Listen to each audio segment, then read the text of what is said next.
Perfect. And this isn't live, so if we need to cut it or you need to take a break or pause for whatever reason, we can do that. So, Great. but with that said, welcome back to this week's episode. I'm here in Zoom land with Robert Meaney, co-founder of Kaizen Clean Energy. I'm excited to have Robert on as him and Kaizen are doing some amazing things in the energy space by providing on-demand energy backed by hydrogen using their mobile hydrogen generator technology. Robert, welcome to the show, my man. How's things going in your world today? It's going pretty good, Justin. I appreciate the intro and the invite. As you know, we've known each other for a while, but kind of interesting to be able to merge up in the energy world as well as what we've done in the hockey Yeah. world. That's well, yeah, and you said it. And for the listeners, unlike most of the people I have on my show, I didn't meet Robert on LinkedIn, and I didn't meet Robert from a mutual connection. And if anyone else out there, they could probably guess. You're thinking hockey. What the hell are you talking about hockey in Houston for? Well, if you listen to my old podcast, I always made mention of the our biweekly hack and whack. And so I actually met Robert playing hockey back when I used to play at Memorial City, or both him and I did at the Hack and Whack. It started in Denver. We brought it to Houston, and Robert. So I asked a question earlier, but are you still playing puck, man, or what's the deal here? Yeah, still playing. Actually, surprisingly enough, I grew up in Houston playing hockey. So it's like the choice between football and hockey growing up, and met a guy that in our neighborhood that was like 50 or 60 years old, and he was still playing hockey. And my dad, who was an ex-football player with bad knees and hips, goes, "You need to do that because it's something you can do long term." So that grew up playing hockey in Houston and loving it ever since. But yeah, it's been fun playing the hack and whack with you guys and Nate and the group. And Yeah. glad to be here to share the information that we have on clean energy. Yeah, no kidding. And it will certainly move into that. But it's funny, your old man saying, "Oh, you should get into hockey," because from what he was saying, it sounded like he thought there'd be less injuries and maybe better on your knees and hips. But I know a bunch of dudes, in their 50s and 60s who can barely walk and have missing teeth. So I don't know if that was quite the right reason behind of it. But clearly you're still playing, and if you played football, I don't know. I grew up playing football and I'm not playing football anymore. I mean, flag every once in a while, but no, it was really neat. And you may have known, I mean, you could probably tell by my skill level, doing Timbit circles around the ice. I didn't play hockey growing up, but what a cool way to just meet people, obviously, like yourself. And so I was going to ask, I mean, but you grew up here and you went to Texas Tech, right? Yeah, yeah. Went from here to Lubbock. So parents told me I need to get as far away from home as possible and become as independent as possible. And nothing like West Texas to grow a little bit more hide on your skin. So Yeah. went out there and introduced myself to the West Texas culture, and I've loved it ever since. Nice. So I got to ask, I mean, are you a big football fan then? Because Texas Oh, Tech is yes, yes. okay. What I haven't been paying attention. Give us the rundown here. Are they doing okay this year? What's going on? The new coach this year, new defensive scheme, same offensive scheme, but it's turned itself around. I think culturally, you get a lot more people really happy with the direction the school's going right now, both in not only football but basketball and baseball. And Yeah. one thing that I think Tech does really well with the new what is it, the NIL deals with students, Yeah. is they've made it universally like a lump sum flat fee across both men's and women's sports, which has been Ah, great. So it's not going to be good for them. this haves and haves nots type culture of NIL deals. And this is all kind of spearheaded by, we've had a couple people that have made it big in the oil and gas industry in for Lubbock and for Texas Tech, and have really tried to institutionalize more of a innovative approach to NIL, and are calling on that at a national level too, because it's going to create a lot of disparity in the sport. But yeah, Texas Tech Wow. sports in general are moving in the right direction right now, which we're happy to hear about.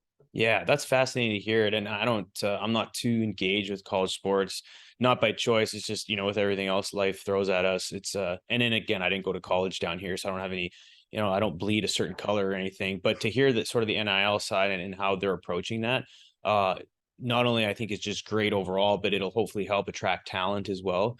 And just, hopefully set the trend or at least be put themselves as leaders and perhaps, pave a way for others to follow. So that's great. We have some family friends that are, very close to us their daughter just went, they've got 4 kids. The first one, the oldest one, she just went off to tech and is just absolutely loving it. So I see her all over, we follow each other on Instagram and stuff. And she bleeds Raiders, man. It's hilarious. So yeah, definitely. You got another good one there in the bucket. So, so I'm surprised. And for the listeners, you can't see this because this is not video, but I mean, the fact that you're not wearing like a bright orange shirt, a hat, maybe even so like an H on your face or something like that. Like, are you an Astros fan or what's going on there? Yeah, that was my father was a oil and gas patch kind of guy, Yeah. and worked a lot in the upstream, midstream, downstream, but he worked for the Exxons and the Shells and the Chevrons of the world,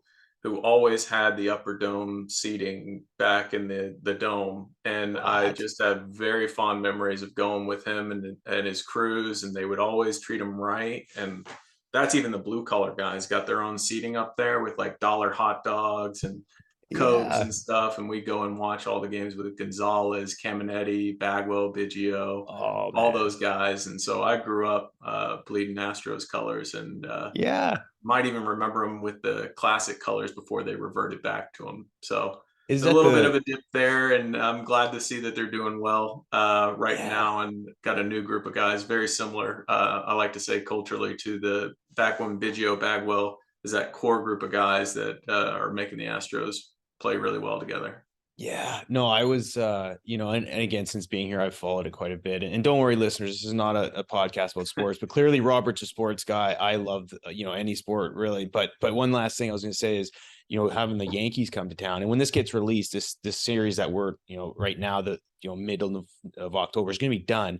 But man, what's your gut say? Like, I know you want the Astros to win, and unbiasedly, I think on paper, do we have a good chance here? Or We probably do. I'm not too sure about how competitive the Yankees are going to be in the postseason. They seem to have dropped off towards the yeah, back half of the year, so I think the Astros got a good chance, though.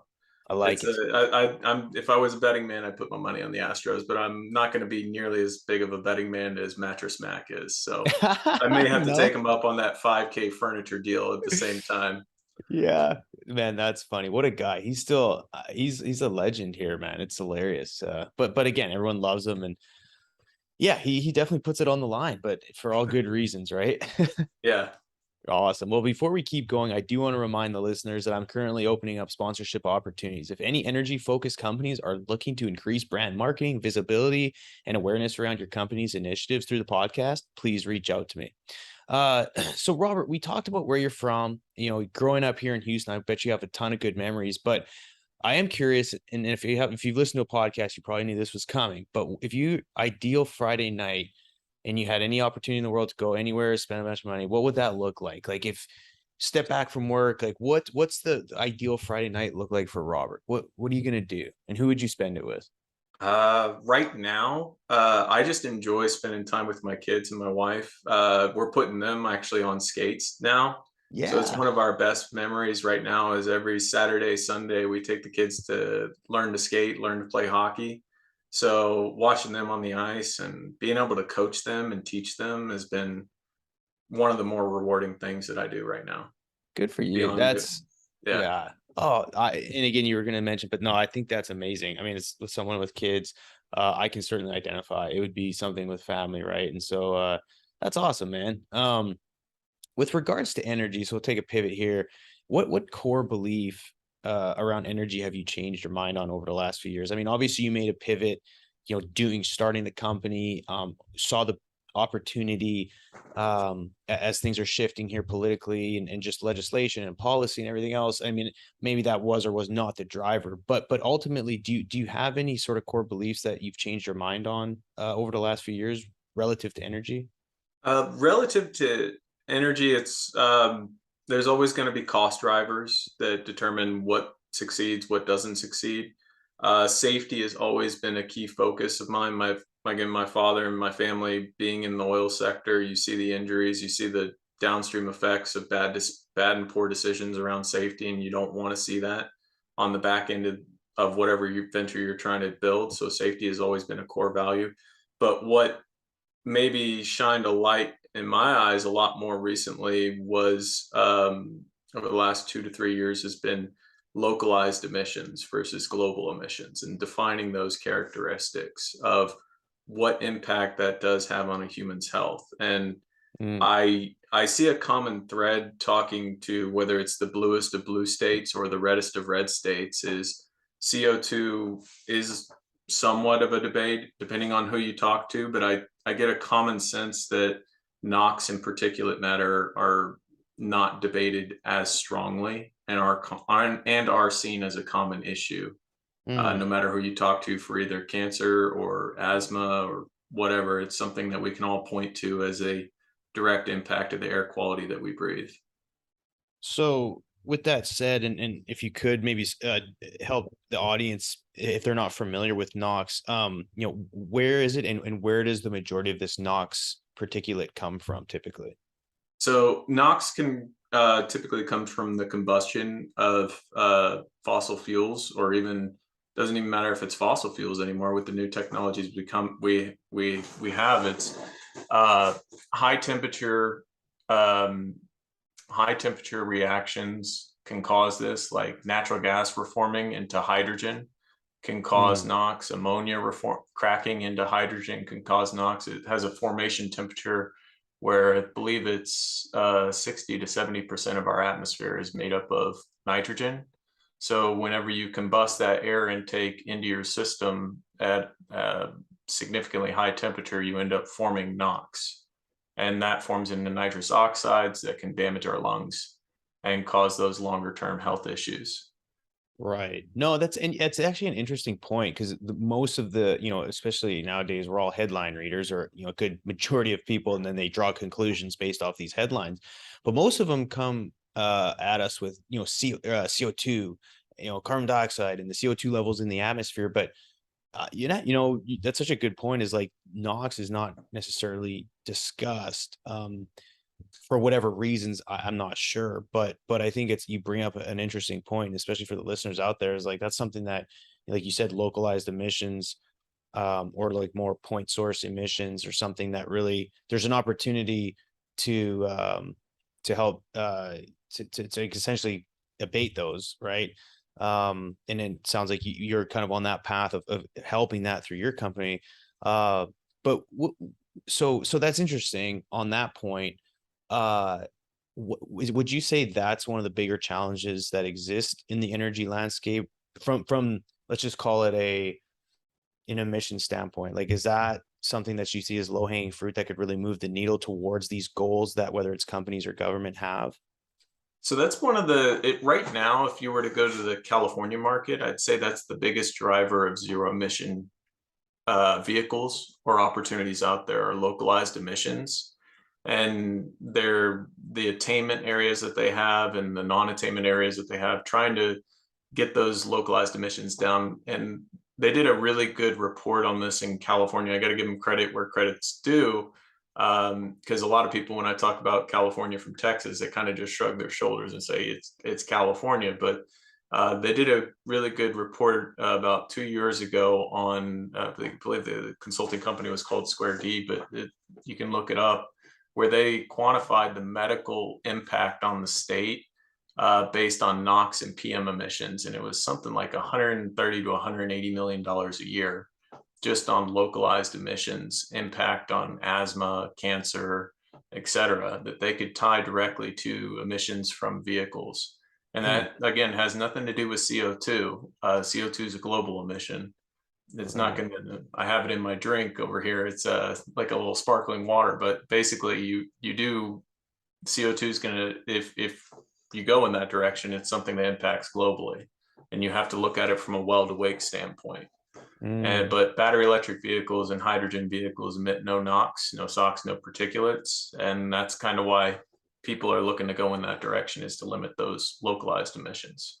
Fascinating. And I'm excited to dive into that. But before you got started with Kaizen, just give a brief overview of kind of, after college what you did, and then we'll dive into some exciting things that you guys are working on.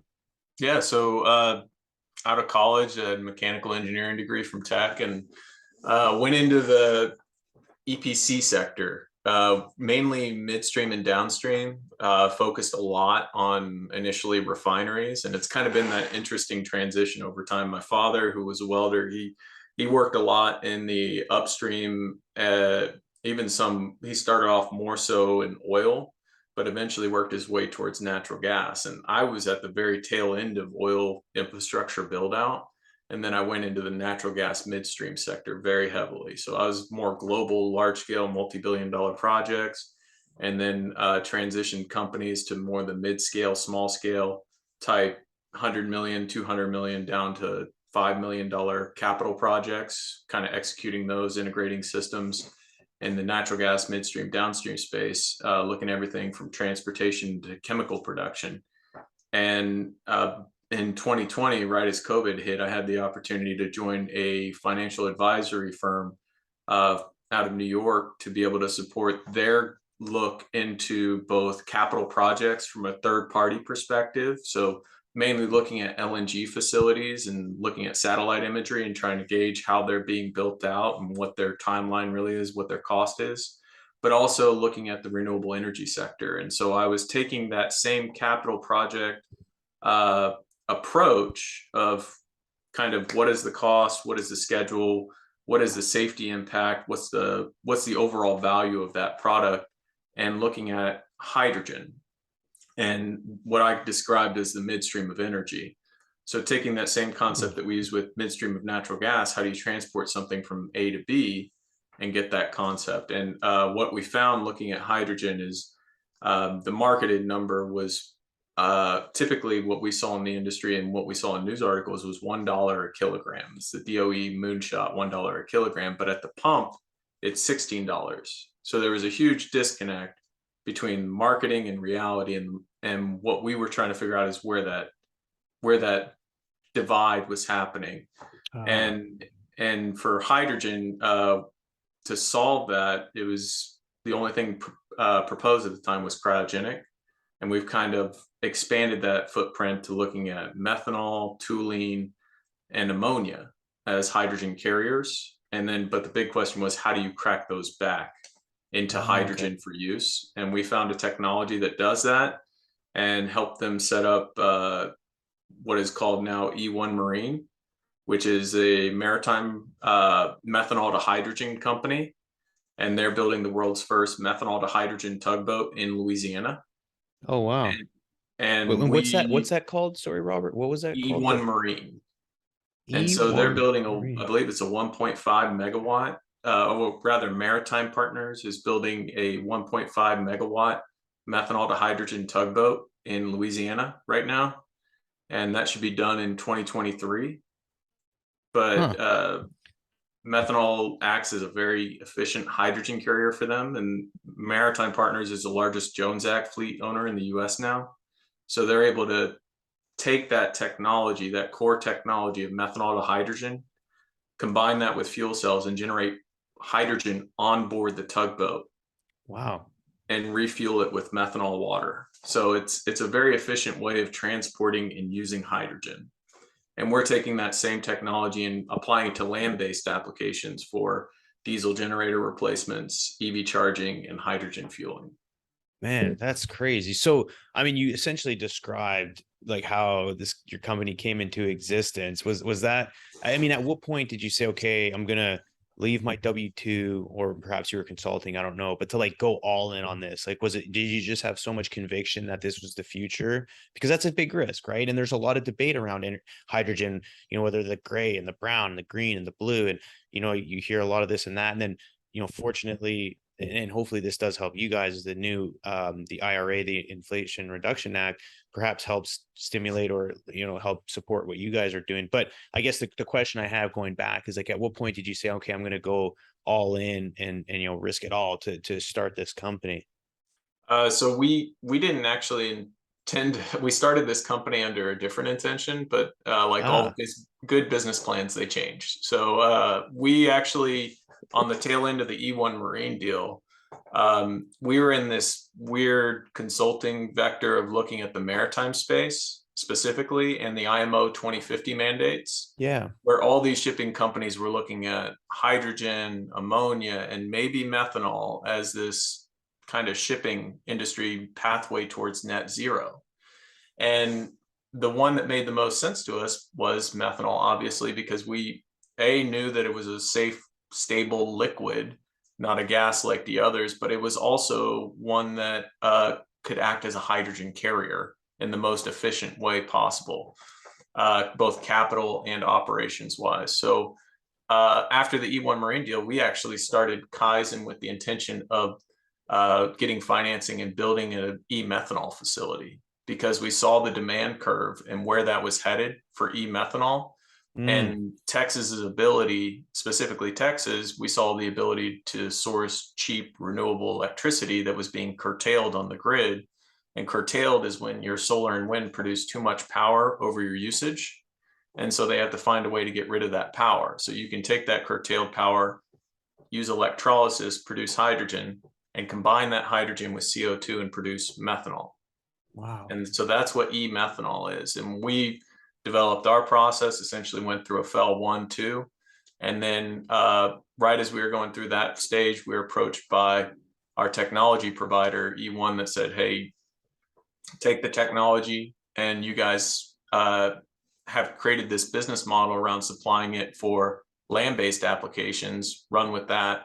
And we've been going with that pace now, supporting the EV charging rollout and microgrid rollout, as well as hydrogen fueling. Yeah, no, I mean, and so you've actually you've kind of touched on all of it, but you sent me some very interesting white papers that talk about this in a little more detail, but kind of like from a very macro perspective, what can you give the listeners sort of the elevator pitch that you would for hydrogen? And I mean, because you've kind of explained it, but like looking forward, why is it so important aside from emissions and stuff like that? But is it make sense economically, and is it practical for it to make a clean sort of swoop and replace anything, or is it more so to help support, or you know what I mean? And I would imagine there's an abundance of hydrogen, like you've said, mentioned methanol, this and that, but like, is this truly a game changer, or is hydrogen truly a game changer, like a lot of the headlines sort of speak? Like, what's your kind of thoughts around that? Because clearly there's going to be limitations, right? Like there's got to be limitations and problems and challenges with any technology. Can you kind of give us the good, the bad, and perhaps the ugly that you guys are looking to overcome? So yeah, I mean, the Inflation Reduction Act is a huge benefit for the hydrogen industry, and I got to give a shout out to FCHEA, Fuel Cell Hydrogen Energy Association, who helped Cool. kind of spearhead a lot of that work with their consultants. It's a good team, and if anybody's ever interested in learning more about hydrogen, there, Connor Dolan and Can Quaterbosch are fantastic resources, both from a safety and from a regulatory perspective. Okay. But the big thing out there for hydrogen, obviously, there's a need for low carbon hydrogen, and the cost parity between that and natural gas, that's like anything on an S curve. The capital cost for electrolysis will have to come down over time to be able to support that. And then finding reliable, high density, renewable energy sources will also be the big driver for that. Mhm. So take like West Texas wind. It's always blowing in West Texas, or offshore wind or something. Those energy sources are selling into the grid at some days at some capacities for -1 cent a kilowatt hour. If you can imagine that, due to the PTCs that they have. So if you Right. can take that curtailed or that low cost wind and be able to produce green hydrogen with it, that's fantastic. But the concern is always going to be, how do you transport it? How do you Right. get it from West Texas to a refinery along the US Gulf Coast for supply? And the only solution that we've heard so far has been pipelines, but in reusing or mixing with natural gas pipelines, but embrittlement's always going to be an issue. So Ah, okay. you have to create a whole new infrastructure, for the most part, of pipelines to be able to transport these things. and Hmm. it's just not a very easily distributed product. Right. So So so that's the ugly part of hydrogen. It's just very hard to distribute. Its electrolysis is efficient, and it's coming down on the cost curve, but it's just going to take time to get comparable to natural gas. I see. So you're talking about the Inflation Reduction Act. There are a lot of incentives in there to help with increasing the infrastructure via pipeline and whatever else is required for that. Is that kind of what I'm hearing? I'm not quite sure about the transmission side, but there is a hydrogen production side, ITC, and Ah, then okay. there are fuel cell. So ITCs are investment tax credits. So the capital cost, you get a certain percent recovery from a tax incentive. And Mm, same with, so that's on the hydrogen production side, and then fuel cell side. And then on the production side, if you meet a certain renewable kilograms of CO2 per kilogram of hydrogen, you do get a PTC, production tax credit, for the hydrogen as well. That can be as much as $3 a kilogram. So yes, there are significant advantages, and our system and our technology takes advantage of most of those as well. gotcha. Okay, cool. So another hot topic that is just always on the headlines here is, of course, the EV discussion, right? It's we got to replace internal combustion engines. California is a great example. They've set this sort of in place of, I don't know, is it 2035, no more, maybe even sooner now, that there'll be no longer selling them. Again, I don't know the details, but clearly you guys have noticed that there's going to be a demand for EVs, and you're looking at one of your papers here that the subject is growing EV fleets and grid resiliency concerns. I think that's just an absolutely fascinating topic. Can you dive into sort of, describe the paper and some of the things that you found, and why, where the needs are for, you have your KCE, obviously. Can you dive into that? So it wasn't so the big driver for us didn't have our eureka moment there until we really got into EV buses. And electrical engineering is not my background, but it's something I've forced myself to at least understand some things about what is a kilowatt and what is a kilowatt hour, and Mm, the big difference of the two. And so, yeah. just for your listeners, just for those that don't know, think of a kilowatt hour as like, this is your pool. It holds 10,000 gallons, holds 10,000 kilowatt hours. And your hose that you're using to fill up your pool is basically the flow rate out of that hose, 10 gallons an hour, is your kilowatts. So that's telling you how quickly you're filling up your pool. So if it's, what is that, 100 hours it's going to take to fill up your pool, essentially 10 gallons an hour, Ah, 100, okay. whatever it is, 100 hours to do that. So with buses, it didn't make sense to me because most Teslas or whatever they are, small vehicles, are about 60 kilowatt hours of Okay. energy storage. And your typical wall outlet in your home provides less than a kilowatt of power. Oh, So okay. if you think about that from a recharging, if you're fully depleted, it takes you 60 hours to recharge your vehicle out of just a simple wall outlet. And Mm, for buses, when we start talking buses, those are anywhere from 500 to 700 kilowatt hours of energy storage on that geez. bus. So naturally, it's going to take a hell of a long time here. Or it's going to take a lot more power. Yeah. So that's the other end of the spectrum. So instead of me having my 1 kilowatt light socket, now I have to have a 150 kilowatt charger on site. Hmm. So now you start multiplying. All right, now I've added essentially 150 more light sockets to my home, all of which are plugged in. Is my home even rated for that? Is my No kidding. business rated for that? What's my normal consumption? So here in Houston, when the AC is going full blast in September, August timeframe, a typical 2,000 square foot home may only consume 12 kilowatts of power, 15 kilowatts of power. And now you take the bus depot with, let's take Austin, 200 buses. What do? They all dwell at the exact same time, and they're all out on the road at the exact same time. So Right. now you've stacked all those buses on top of each other, all need a 50 kilowatt to 100 kilowatt charger at the same time. So what we did in that white paper was essentially look at a 25 bus fleet, and what is that 25 or 50 bus fleet, and what does that do to your power consumption at your depot? And that's just the power consumption side. So now you've exponentially grown your power consumption by a factor of like 50 or 20. It depends on how many vehicles you have. Yeah. But now you got to start thinking upstream of your facility. What does that do to the grid? And is the grid going to be able to accommodate that? And everybody tells me, all my buddies in oil and gas tell me, well, that's why we need to go nuclear, right?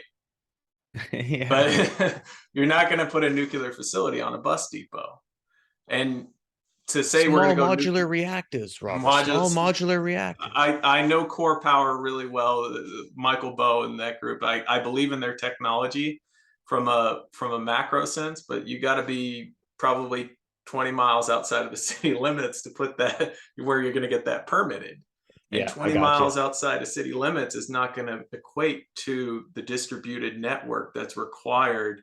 That's going to get you to the transmission line, but from the transmission line, you got multiple drop downs, substation, transformer. All that has to be upgraded now to be able to support your fleet electrification.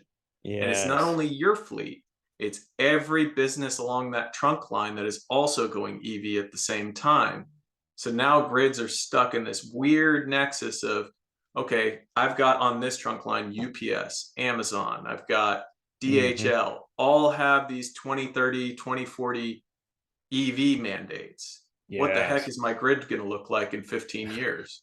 Yeah. And so the only way that California is ahead of the curve from us on this, but Texas is starting to see the same problems. And CenterPoint staying ahead of it a bit, but it's going to eventually catch up. Is what is needed to do that? And California is moving to what is called DERs, distributed energy resources, or microgrids. Mm. And to do a microgrid, there's really only two options in the market right now. There is for to meet those zero, like low NOx SOx in particular, no NOx SOx in particulate mandates, and that's batteries and hydrogen. Right. And so Hmm. what Kaizen does, what we do as a company, is we reform methanol on client sites to hydrogen.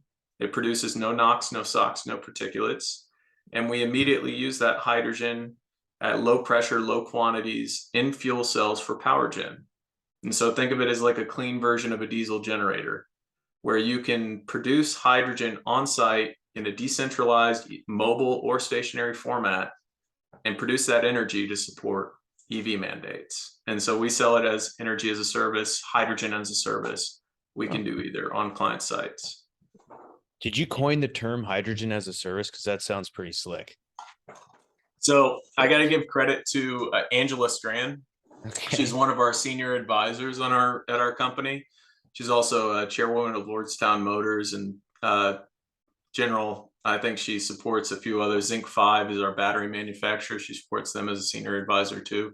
Wow. But she's a Bowles grad, so she's been on cloud nine over the last week since they beat Alabama. I gotta call Yeah. her up actually and give her crap about throwing the goalpost in the river. No kidding, But man. the What the heck? but she's a good lady, and she actually saw this bottleneck with EVs. She helped form a couple EV companies. Really? I won't give away her age, but a few years ago, and she saw this bottleneck a long time ago, and she's been waiting for this kind of exponential S curve starting to go Mm. up, which it is starting to go right now. Yeah. And over the next 10 years, you're going to start seeing grids. Like you said, it was what was it, about 2 months ago? California said they're going to make that transition to EVs, and then like 2 months ago, minus one day, they had a grid outage, and they said stop charging your EVs. So Yeah. The Twitter it's memes coming. were flying. I promise. That was absolutely hilarious, but not in a good way. But it was just like, how ironic. But Uh, I mean, it's a nature we're all going to have to run into. I mean, Texas is going to be no different as we catch up to that S curve. It's the same thing here. We've gone into days where it's windy in Houston and we lose power. yeah. So every state's going to face it, and you think about it just beyond just grid availability. It's also resiliency. We think of like Florida recently with the hurricane, as you Hmm. have EVs that are trying to exit Florida and evacuate through that evacuation corridor. You can't rely on the grid to be able to provide that resilient energy supply along those evacuation corridors. You have to have a decentralized energy production method along there to support that. That's fascinating. Fascinating. I was just writing notes, man. This is I'm there's so many things that I feel like if I had a deeper understanding of everything, we could go probably make like a full podcast series on all this stuff. But I'm just jotting down notes and just going to do some deeper dives here, which is just absolutely it's fun. And so how do you see this? So this technology clearly, I'm sure it could be deployed essentially anywhere. I mean, do you see this being a key to solving energy poverty in places like Africa or places like, wherever that are just at a point in their sort of evolution of societal needs of like we need access to abundant, affordable, and reliable energy. Could this help unlock that for many places?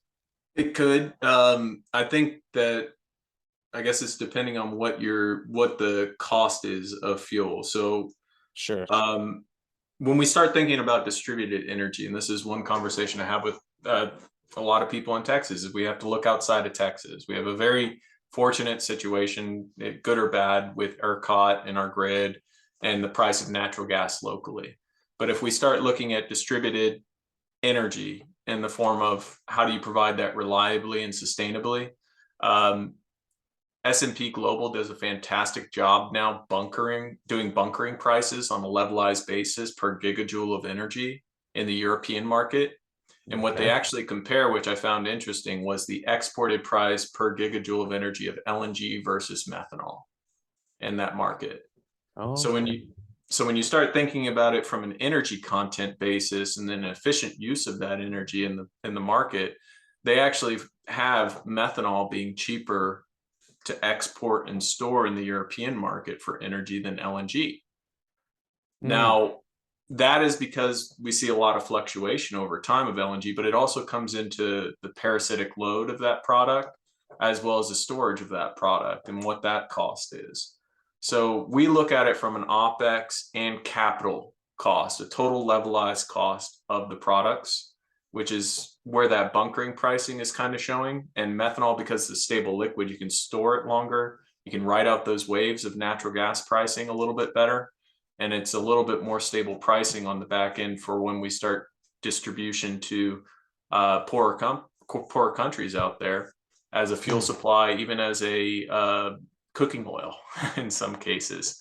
Okay. So yeah, there's a lot of downstream uses. We're starting to see India pick up as far as methanol usage and potentially the production of e-methanol in India, and a few other countries in Africa that are looking to move into the methanol utilization space, both for car combustion and for power generation.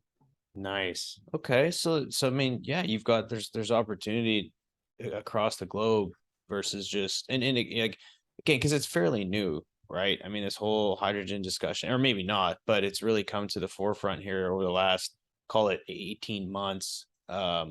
Is this like actually that's like, I mean, my question, because they had hydrogen vehicles like years ago, didn't they, at one point? Well, this is kind of the interesting thing of our value prop when we talk to clients. We're like the newest old company out there as far as technology. Yeah. You So put lipstick on methanol a pig and away you go. So methanol reforming has been around since the 90s. And in fact, Daimler and Ford had a huge initiative for methanol fueled vehicles in California in the 90s. And at the culmination of that, towards the end, they actually were moving towards methanol reforming vehicles, which are you can buy on the market today with vehicles that reform methanol on board to hydrogen, just like that tugboat we were talking about. Yeah. There are vehicles that do that on board the vehicle today and function as hydrogen fuel cell vehicles. Really? So yeah, so Rolling Dumper is one. It's an expensive vehicle, a little outside my price range, but it's an expensive vehicle. But then there's a couple other companies out there like Yara is working with Blue World and a few others to replace combustion engines with methanol reforming engines.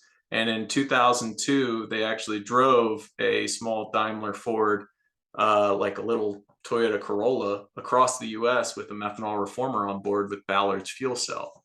So that, I mean, it's a proven technology and a proven system. It's just now that the EV market has gone to the point to where it is and starting to Yeah. gain that acceleration, and we're starting to see the grid strain, and diesel generators are being asked to be phased out because of the NOx issues.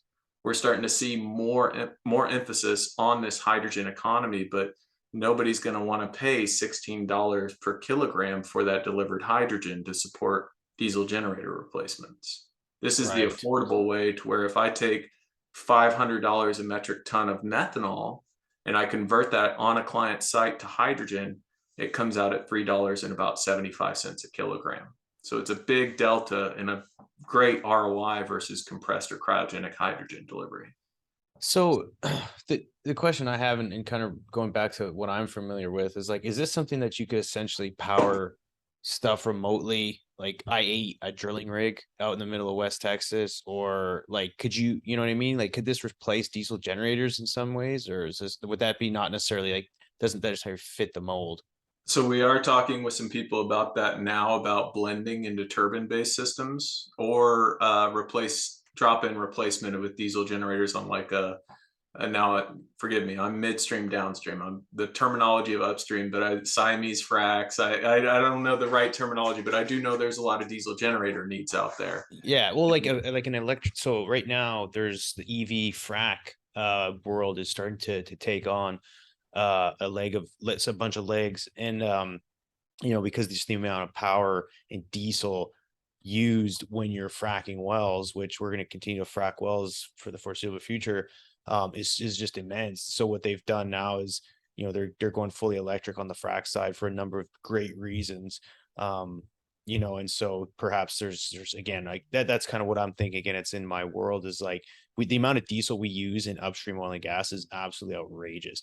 Or even, like, for me, I'm in the drilling fluids world, and we have we call them mud plants, and so we have a bunch of diesel generators that we use to mix and different drilling fluids and this, that, and the other. And so there's so many ways, I guess, to look at it. And so for me, I'm like, well, we use a lot of electricity, how could this apply? You know what I mean?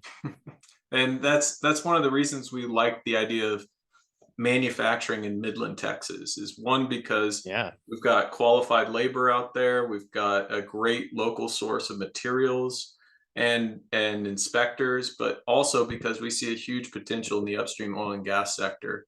If whereas we're getting a ton of pressure in Texas for NOx reduction, particulate reduction, and if you look at the cancer overlay map in Texas, with kind of the attainment, non-attainment map, a lot of that is centered in Midland, Texas, and in the West Texas area, because of those NOx emissions and those particulate emissions from the diesel fleets out there, which is why DERA and others are pushing in that direction so much. Wow. So we would be able to have a drop-in replacement for a diesel generator in that upstream oil and gas sector, and being Okay. able to just basically one for one replace those. Now, what we offer that other hydrogen solutions can't is a completely decentralized hydrogen production method. So we don't require any electrical lines in. We would just produce our power on our own skid that runs our methanol reformers themselves. And we would just drop in a 20-foot container. We produce about 1,000 kilograms a day of hydrogen. And Hmm. that is a 20-foot shipping container that can be on the back of a truck or on land, just depending on what clients need. And so you can put multiples of those and Hmm. blend that hydrogen into a turbine system, multi-megawatt turbine system for power gen, or you can combine that hydrogen with fuel cells and be a drop-in replacement for diesel generators. And that's what we're manufacturing in Midland right now. Fascinating. And okay, so I think that's something that folks listening can chew on, is it's like, if this, and I guess, what would be the power output? Like, describe an ideal, say, client that's looking to say, reach out and say, man, I could use one of these. And then you would say, well, as long as you meet this criteria and this power demand, like, here, we've this is it. Like, can you describe that perfect scenario? So where we're at right now is we build in building blocks of about 150 kilowatts, Okay. and we're going to be going up to about 200 kilowatt building blocks pretty soon. But that's where our starting point is for a lot of the applications we're looking for, just because people are looking to say, hey, I just want to put one in the field right now, run it through its paces, make sure that it fits my needs and has a scalable design. What's the startup sequence look like? Get operations feeling good about the technology, and then scale up from there. So what we're doing for a couple of our key clients is we're manufacturing one at our cost and putting it out there in the field for people to be able to test, run through its paces for a couple weeks and get a feel for how they like it and if they want to think about a hydrogen-based power solution. Cool. Okay. Well, what I'll do is I'll certainly put your contact or your LinkedIn link at least, and website, all the links in the show notes. That way, if people are interested, which hopefully we've caught some attention for some folks, they can reach out and inquire. Those papers you send, I'm assuming, are those on your website or those have to be Yes. requested? Okay. Yeah, we keep all that on our website. But just click the link on request a paper and we'll send it over your way. That's awesome. Well, Robert, this has been just an absolute, splash of information, and I've learned a ton. And man, I'm excited for you, and hopefully the listeners had some good takeaway. And if anyone out there finds this interesting that you want to share with someone that either could just use it for information purposes, or if there's an application for you and what you're doing, please reach out to Robert. It's just again, I think this stuff is fascinating, and I don't think in energy we do a good enough job of communicating our message through the megaphone, and that's what I'm here to try to do. One last question I have for you, Robert. I would ask one, but the answer is probably hockey. But do you have any daily habits or routines that you can that you would say contribute to your success? I mean, you probably wake up and go to bed thinking of this stuff, working hard. You got your kids. What's one thing on a daily basis that you do to try and help disconnect? Oh, disconnect or Yeah. succeed? Either uh, one. What's one thing you do every day that is like a non-negotiable? I try to wake up at around 3:30 every morning to get to Beautiful. work and get an early start at the day. So, working in the oil and gas sector and especially construction, I got the hell beat out of me to be at the job site around 5 a.m. every day. And so, because of that, I became an early riser. But with kids, it's become even more important to wake up early and try to get at least a couple hours of efficient work done before Yeah. you start having a day of meetings. So that's been something good. But from a relaxation standpoint, we've got a new patio at our home. We're enjoying that in the backyard, especially right now that the weather's getting cooler. So Yeah. letting the kids run around, play with their friends, and people say they miss the sound of children screaming in their backyard. Sometimes I wish it would go away, but it is relaxing to see them running around playing with their friends and stuff now. Man, that is too cool. So I'm curious, as again, if it wasn't for oil and gas, I'd be in the health space. But so you get up at 3:30. What time do you typically go to bed? This is one of the things when I listen to, I don't know if you know Jocko Willink and Oh his yeah. podcast and where he like shows his watch at 4 a.m. like get after it, and it's one of the motivators I'm sure for me wanting to do that too. But Yeah. me and the wife, and we got good kids, is they want to go to bed at around 8:30 every day, so Perfect. we pretty much crash right after they do. I can imagine, because right now it's about noon and you're probably ready for dinner. I would imagine. So I mean, I used to work out at 5 to 6. So I'd get up around 4:10 normally to just get the blood flowing and get to the gym. But man, 3:30, that's impressive. I admire folks that have that type of discipline. I get up earlier every morning. I train, work out before, but by the end of the week, do you find that you have like a serious amount of sleep debt, or have you learned to function pretty good off that amount of sleep? Because it's not like the 7 to 8 hours, right? Like if you go to bed, say 9, you're getting 6.5, maybe 7 hours of sleep. Hey, I guess. Yeah, I mean, it doesn't. I mean, yeah, I'm not going to be jogging a marathon towards the end of the day after work hours, but Well, yeah, I as long as I can keep active, and I mean, I'm a morning guy, so most days I'm doing most of my chores around 7:30, 8 in the morning, and my wife hates that because she just wants to sit down and enjoy coffee on the weekends. But you're like, it's time to get to work. Let's go. Yeah. I'm No, out there don't. gardening or whatever. But yeah, no, it's one of those that definitely peters out somewhere around noon. But that's a good time to start catching college football for sure. Yeah, good for you. That's awesome. Well, Robert, again, I really appreciate you coming on the show. And all the listeners, thanks for listening. Please reach out if you'd like to sponsor the show. Until next time, always remember that everyone deserves access to energy, and we is greater than me. Thanks, everybody.